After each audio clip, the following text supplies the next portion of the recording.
Jack Miller stood at attention near the airlock as Ambassador Lisa Wright smoothed her formal blue uniform one last time. This was humanity's big moment. First official contact with the Galactic Federation. After 3 years of distant communications, Earth had finally been invited to send representatives. "Nervous, Lieutenant?" Lisa asked, noticing Jack's tight grip on his ceremonial sidearm. "Just doing my job, Mom," Jack replied. The former Navy SEAL had been specifically chosen for this mission. His calm under pressure was legendary, even among special forces. The airlock hissed open. Light flooded in, revealing 5 aliens waiting in the docking bay. Their skin ranged from pale blue to deep purple, with large eyes that blinked sideways. The tallest one stepped forward. "Welcome, humans. I am Counselor Vexnar. The Federation welcomes Earth's delegation." The alien's voice came through the translation devices with only a slight delay. Lisa stepped forward with practiced grace. "On behalf of Earth, we thank you for this historic opportunity." The diplomatic team followed the aliens through gleaming hallways. Jack watched everything: exit points, security positions, the weapons carried by Federation guards. Old habits from his SEAL days never faded. The meeting chamber was enormous, with representatives from 27 alien species seated in curved rows. Jack positioned himself against the wall behind the human delegation, scanning each face in the room. He noticed it first, a slight shift in the Federation guards' posture. Their hand tentacles moved to their weapons. Jack stepped closer to Lisa. "Something's wrong," he whispered. Before she could respond, the chamber doors burst open. Tall, armored figures stormed in, firing weapons that made no sound but dropped Federation representatives where they stood. "Craxians," someone shouted before falling. Jack grabbed Lisa and pulled her down behind the Earth delegation's table. "Stay down," he ordered as he drew his sidearm. The other Earth diplomats weren't so lucky. Frank Peters and Susan Lee were hit by some kind of energy pulse that paralyzed them instantly. The attackers moved with military precision, targeting specific Federation members and the human delegation. "What's happening?" Lisa gasped. "Ambush. We need to move. Now." Jack spotted a service entrance behind a decorative panel. He'd noted it during his security sweep earlier. A Craxian soldier spotted them and raised its weapon. Jack fired 3 times. The bullets, primitive by galactic standards, caught the alien by surprise. It fell back, dark fluid seeping from its armor joints. Jack pulled Lisa toward the service entrance as chaos erupted around them. The panel slid open, revealing a narrow maintenance corridor. "The others," Lisa protested. "We can't help them now," Jack said grimly. They navigated through surface tunnels for what felt like hours before finding an emergency shuttle bay. Jack disabled the security lock using techniques that worked surprisingly well on alien technology. "Can you fly this?" Lisa asked as they climbed into a small transport vessel. "We're about to find out," Jack replied, studying the controls. 3 days later, the shuttle was intercepted by a Federation patrol ship. Counselor Vexnar himself came aboard to meet them. "Ambassador Wright, Lieutenant Miller, you are the only survivors from the Earth delegation," the alien said solemnly. "The others were taken by the Craxian Empire." "Taken where?" Jack demanded. "To Vorkath," Vexnar replied, his voice dropping. "Their prison planet." Lisa stepped forward. "Then we'll organize a rescue mission." The alien counselor's skin paled. "Impossible. Vorkath is a death world. Surface temperatures fluctuate between burning heat and freezing cold within hours. The atmosphere contains toxic compounds. Gravity is 3 times Earth standard. No Federation species could survive there without extensive life support facilities, which is precisely why the Craxians built their prison there. "Humans are tougher than we look," Jack said quietly. "Even so, Lieutenant Miller, Vorkath is beyond anyone's capability to infiltrate.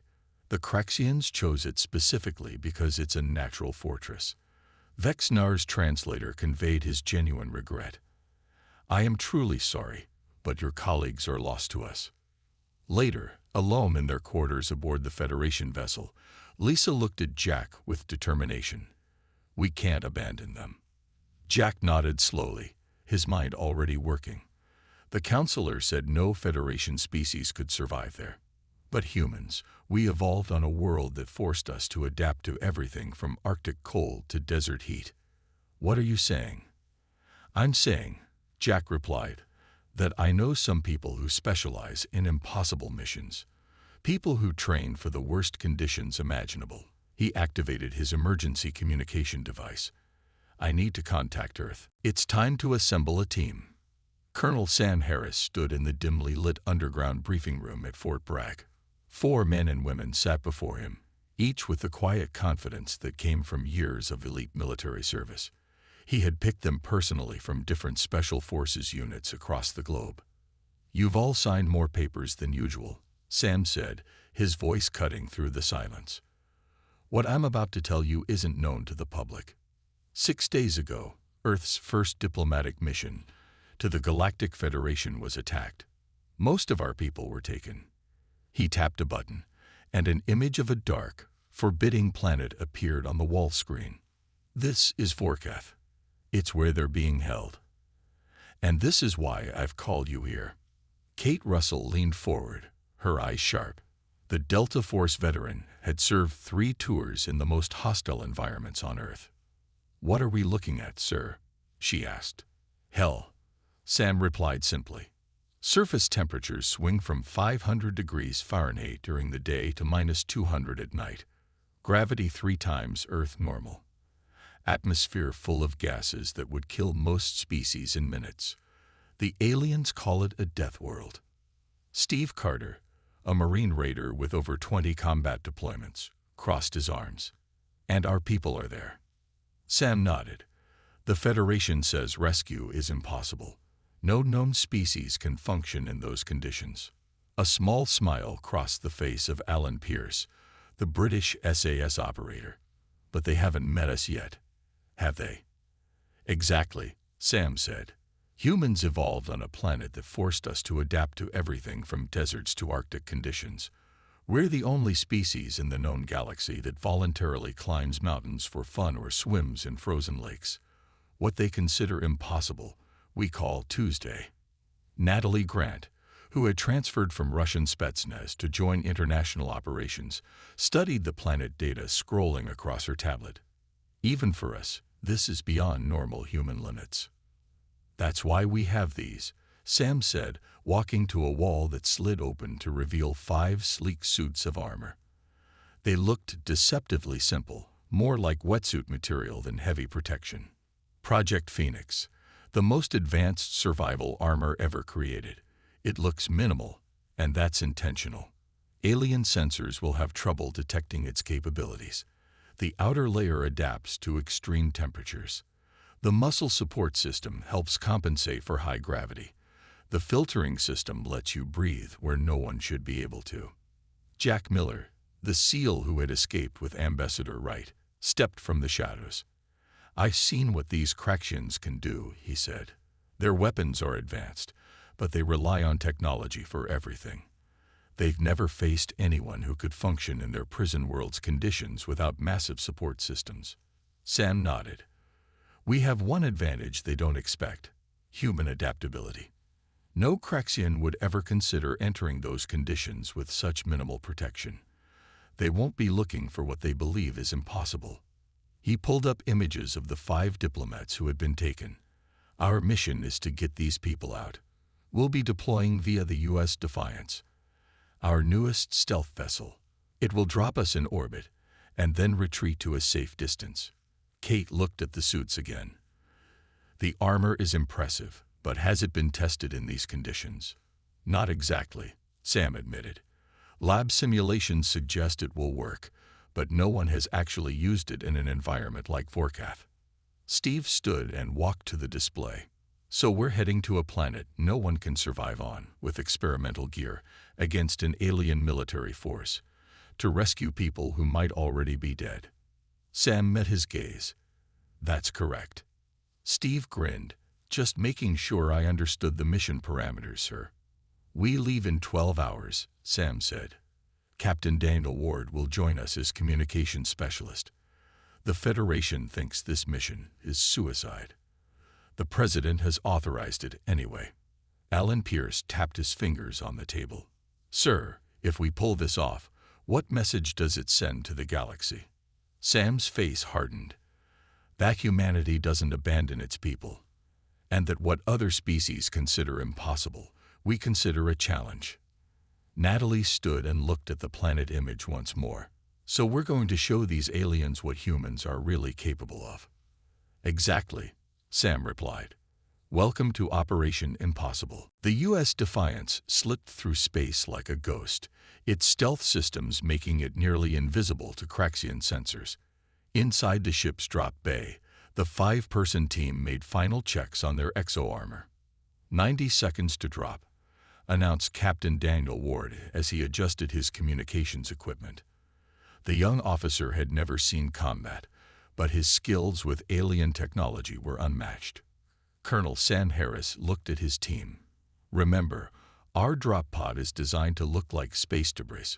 Once we hit the atmosphere, we'll have about 3 minutes before we land. The Craxians won't expect anyone to attempt entry. The ship shuddered slightly.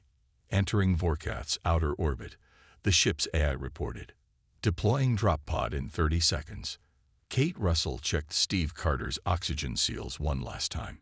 Ready to jump into hell? She asked with a tight smile. Wouldn't miss it, Steve replied, his voice steady despite the tension. The countdown reached 0. The floor beneath them opened, and their pod plummeted toward the angry red planet below. At first, everything went according to plan. The pod entered the upper atmosphere, its heat shields glowing red but holding. Then, without warning, the entire pod began to shake violently. We've got a problem. Alan Pierce called out, reading the emergency display. Heat shield is failing on the lower quadrant. Temperature inside the pod is rising fast. Sam grabbed the manual controls. Brace for impact. Emergency landing protocols. The pod spun wildly as it dropped through clouds of toxic gas. Warning alarms blared. The outer shell began to crack. Impact in 10 seconds, Daniel shouted. The crash was brutal. The pod slammed into Vorkath's surface and skidded nearly half a mile across black, glass-like rock before coming to rest. For several moments, no one moved. Then Sam's voice came through their helmet comms. Status report. Everyone sound off. One by one, the team confirmed they were alive. Battered, but functional. Where are we? Natalie asked, peering through a crack in the pod's hull. Daniel checked his mapping system. We're in the Obsidian Desert, about 80 miles from the prison complex, and it's not good news. We're off course by 30 miles. Can we salvage anything from the pod? Sam asked. Steve had already begun checking their equipment. Most of the heavy gear is damaged. We have our personal weapons, 5 days of emergency rations, and basic medical supplies. The team exited the damaged pod into Vorkath's hostile environment. The heat hit them like a physical blow, even through their protective suits. The gravity pulled at their limbs, making each step an effort. Current temperature is 482 degrees Fahrenheit, Daniel reported. Atmosphere is mostly carbon dioxide with high levels of sulfur compounds. Gravity reading at 2.8 times Earth normal. Sam looked across the vast expanse of black, cracked Earth stretching to the horizon. Activate your suit cooling systems. We need to find shelter before nightfall. When the temperature drops, we'll begin moving toward the facility. Kate tapped her helmet sensors. I'm picking up some kind of structure about 2 miles east. Might be natural, might be artificial. That's our first objective, Sam decided. As they struggled across the harsh landscape, each step requiring twice the normal effort, Alan made an unexpected discovery. Sir, my suit is actually handling this better than the simulations predicted. Body temperature stable, oxygen mix clean. The others checked their readings and found the same. Their experimental armor was performing above expectations. They reached the structure Kate had detected, a cave entrance cut into a cliff face of black volcanic rock. Inside, the temperature was marginally cooler. Daniel set up his communications equipment while the others secured the area. "I intercepted some Craxian transmissions," he said after several minutes. "Translating now. Sir, the diplomats are alive. They're being held in the central detention block. But there's more. They're scheduled for execution in 5 days." Sam's face hardened behind his helmet visor. "Then we have 4 days to reach the facility and 1 day to break them out." Steve looked out at the hellish landscape, 80 miles across this terrain in this gravity. "We're the only ones who can do it," Sam replied. "No alien army would dare try this march. That's our advantage." Natalie checked her weapon. "So we do what they think is impossible." "Exactly," Sam said. "We move tonight." Night on Vorkath wrought its own kind of hell. The temperature plummeted to -170 degrees Fahrenheit. The team's armor switched from cooling to heating mode automatically. The black landscape glittered under 3 pale moons, casting eerie shadows across the broken terrain. Sam led the group at a steady pace. Each step required immense effort in the high gravity. What would have been an easy jog on Earth became a grueling march that strained even their enhanced muscles. 10 miles down, Kate said as they paused on a ridge overlooking a vast field of steaming vents. 70 more to go. The vents shot columns of yellow gas 30 feet into the air. The ground between them bubbled with some kind of liquid that ate through the rocks it touched. "Sensors indicate sulfuric acid," Daniel reported. "Concentrated enough to eat through our armor if we fall in." Steve studied the field through his helmet's enhanced vision mode. "I see a path through. It's narrow, but we can make it if we time the vent eruptions." Sam nodded. "No choice but to go forward. Alan, take point. Natalie, bring up the rear." They moved through the deadly field in single file. The vents erupted in patterns, and Steve called out the timing. "Wait, wait, now. 3 steps forward, then stop." Halfway across, the ground shook violently.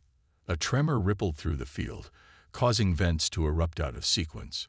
A geyser of acid burst up directly in front of Kate, splashing her left arm. The armor's outer layer sizzled but held. "Move," Sam ordered.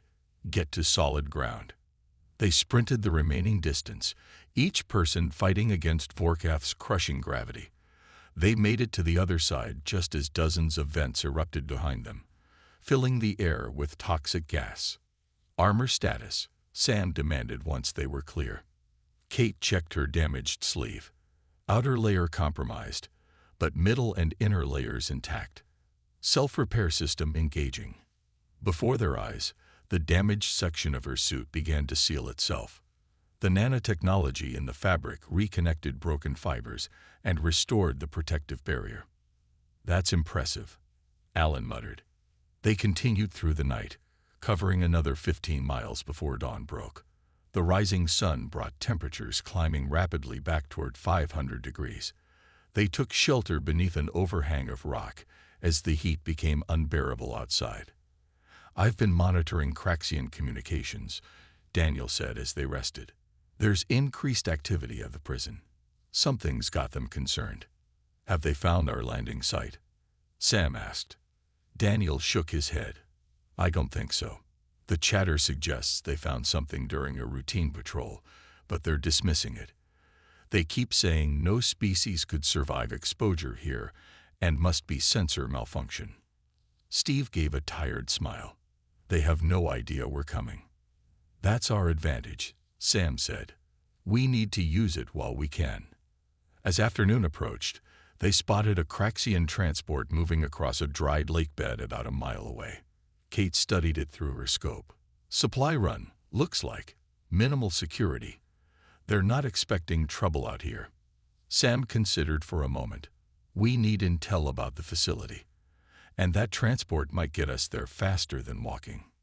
Natalie and Steve volunteered for the intercept mission. They moved quietly despite the gravity, using the broken terrain for cover. The Craxians never saw them coming. The aliens wore heavy environmental suits with complex life support systems. Their movements were slow and clumsy compared to the humans. Steve and Natalie disabled the two guards without firing a shot. Transport secured. Steve reported over comms. "You won't believe this, sir. They have the prison facility blueprints right here on their system. Complete security protocols, guard rotations, everything." The team regrouped at the transport. Daniel connected to its computer system while the others checked the vehicle. "It's designed to protect them from the environment," Alan observed. "They're completely dependent on their technology. One system failure and they'd die out here." Sam studied the facility blueprints Daniel had found. "We now have transport, intel, and a way into the facility. We'll approach from the south during their shift change. Their security systems aren't designed to detect anything moving without life support." Kate looked out at the harsh landscape they'd crossed. No wonder they never expected intruders. No other species would try this. "That's the human advantage," Sam replied. "We do what everyone else thinks is impossible." The prison complex loomed like a dark fortress against the red sky, built into the side of an ancient volcano. Its walls were made of a black metal that absorbed light. The team observed from a ridge half a mile away, using the captured transport as cover. "3 entry points," Sam said, studying the facility through his binoculars. "Main gate is heavily guarded. Service entrance has automated defenses. Waste disposal area has minimal security but likely toxic even by Vorkath standards." Daniel tapped into the transport's communication system. "I'm picking up their internal comms. The prison has 5 levels. Diplomats are being held on level 4 in high-security cells." Sam made his decision. "We split up. Kate, Steve, and I will enter through the waste disposal area and make our way to level 4. Alan, Natalie, and Daniel will create a diversion at the power generation sector on level 2. They synchronized their helmet timers. The plan was to move at shift change, when the Craxian guards would be focused on handover procedures. As darkness fell, they approached the facility. The waste disposal area was a series of large pipes that emptied into a glowing pool of chemicals. Sensors indicated radiation levels that would kill most species in minutes. "Our armor should hold for 30 minutes in there," Kate said. "After that, the radiation will start to penetrate." They slipped into the largest pipe when no guards were looking. The inside was coated with a film of toxic sludge. They crawled through the narrow space, their enhanced strength helping them fight against both the high gravity and the slippery surface. They emerged into a processing room filled with machinery. A single Craxian worker turned in surprise. Before it could react, Steve moved forward and rendered it unconscious with a practice strike. "Armor holding at 90% integrity," Kate reported as they moved through the facility. "Radiation damage minimal." They located a service ladder and climbed to level 3.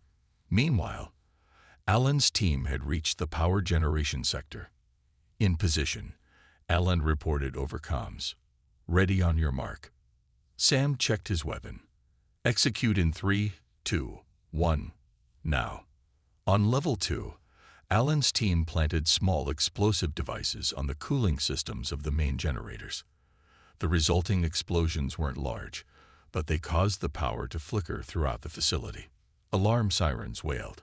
Craxian guards rushed toward the power sector, leaving other areas with reduced security. Sam's team used the distraction to reach level 4. They moved quietly through dimly lit corridors, avoiding the few remaining guards. "Detention block ahead," Kate whispered.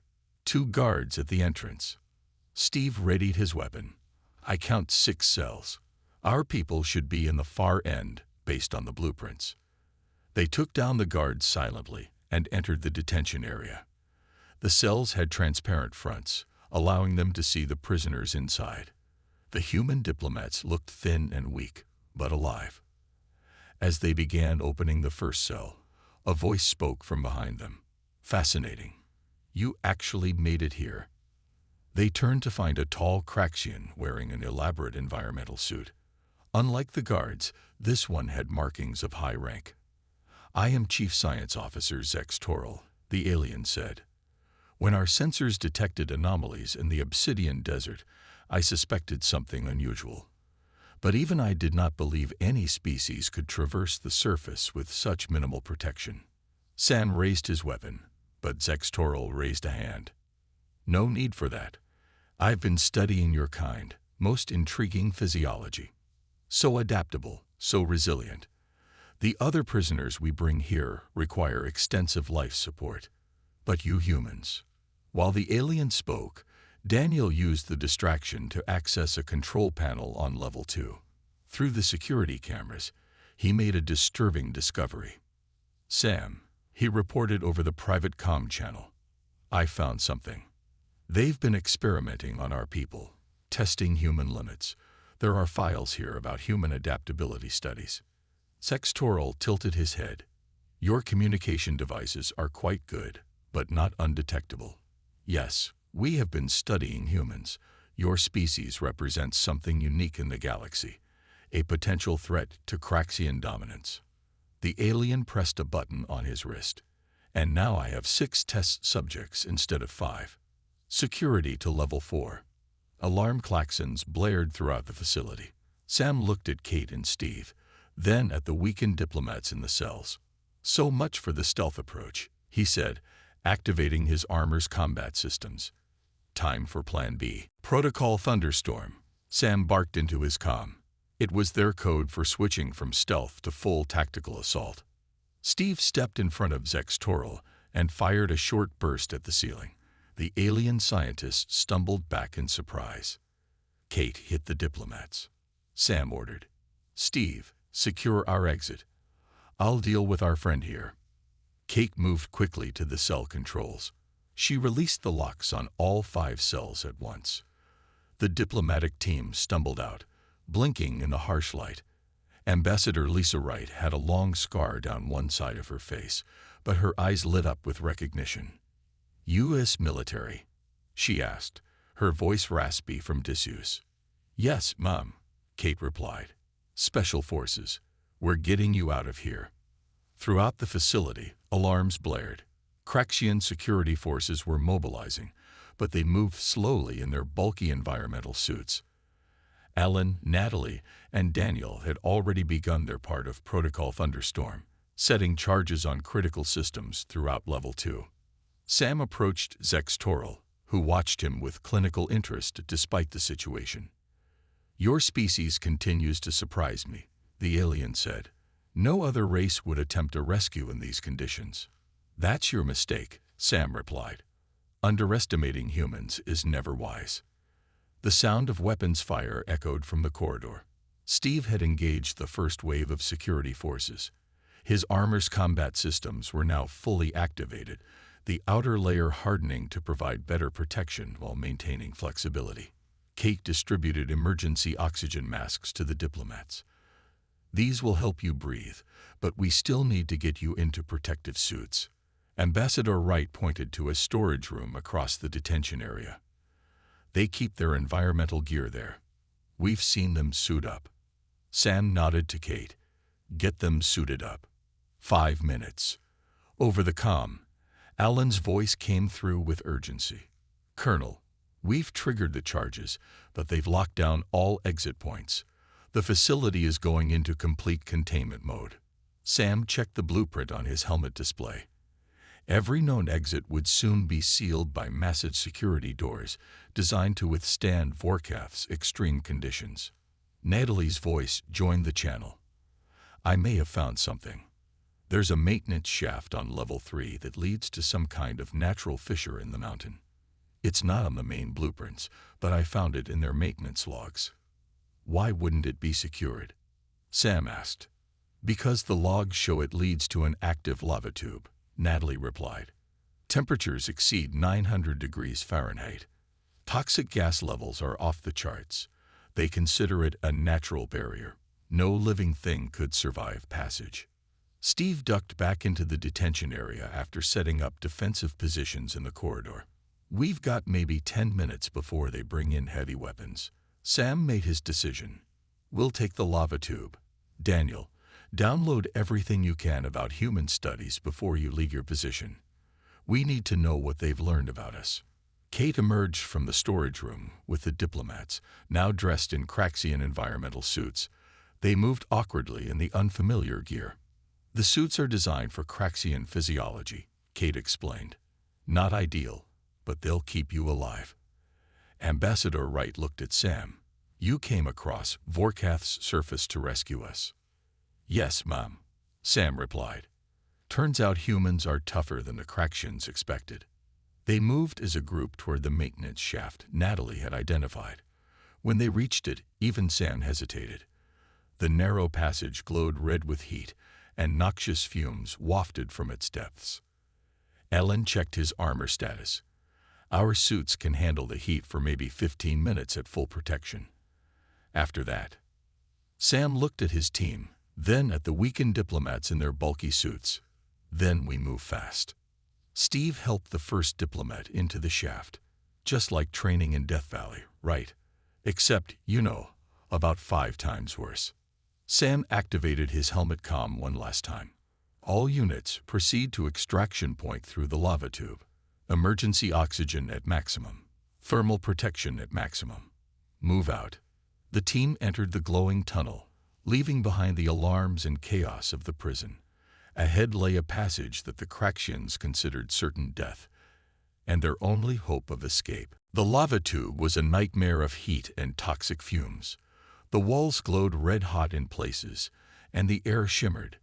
Sam led the way, checking for stable footing on the treacherous surface. Keep moving, he urged as Ambassador Wright stumbled. The suits won't hold forever. They had been in the tunnel for 12 minutes. Their armor was already showing signs of stress. The outer layers were beginning to break down under the extreme heat, and their oxygen supplies were dropping faster than expected. 2 more turns, Natalie called from behind, reading from the rough map she had downloaded. Then we should see daylight. A rumble shook the tunnel. Small rocks fell from above. They're trying to collapse the tube, Daniel warned. They've figured out where we're going. Steve helped a struggling diplomat over a particularly rough section. Guess they didn't expect us to survive this long. Kate checked her suit readings. 14 minutes in. Armor integrity at 30%.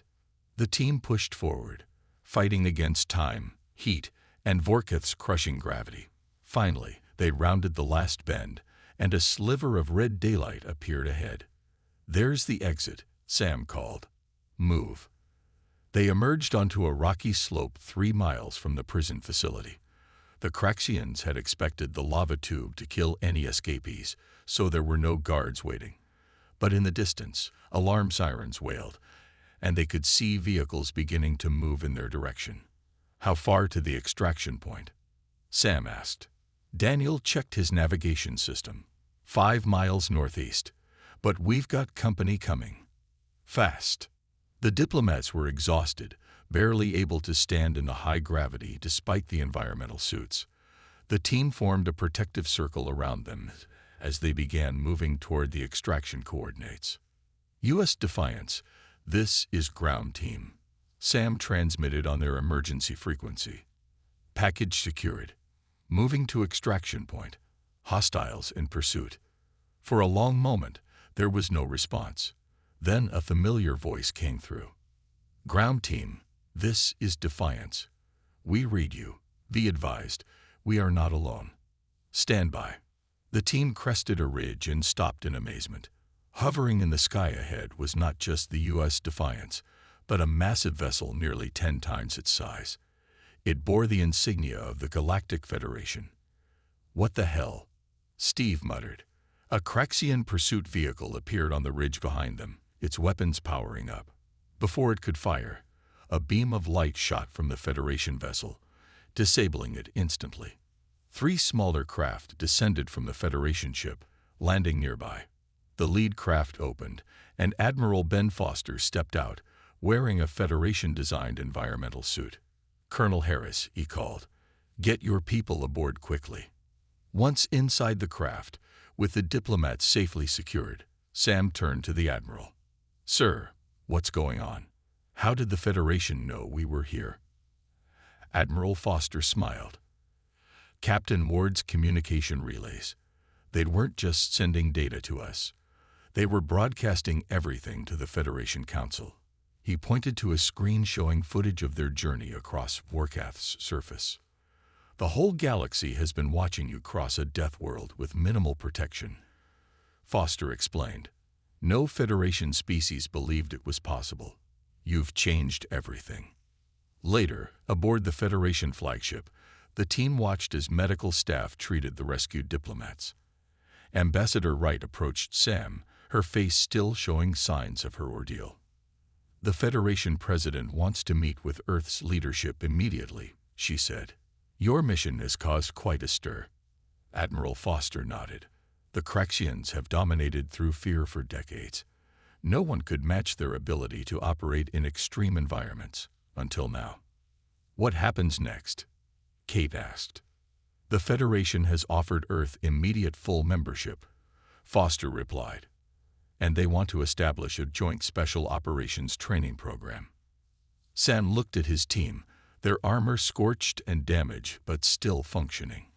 With humans as the instructors, I'm guessing. Exactly, Foster said. The Craxian ambassador is demanding you be classified as a threat species, but the Federation Council disagrees. They're calling you heroes. As they watched the red planet recede through the viewport, Daniel pulled up the data he had stolen from the prison. According to these files, the Craxians have spent years looking for species that could challenge them, he said. They never expected it would be us, a species from a backwater world they considered primitive. Steve smiled tiredly. Turns out our greatest strength wasn't our technology. No, Sam agreed. It was the fact that humans have always pushed boundaries, always adapted to impossible conditions. The perfect special forces for an interstellar civilization, Kate added.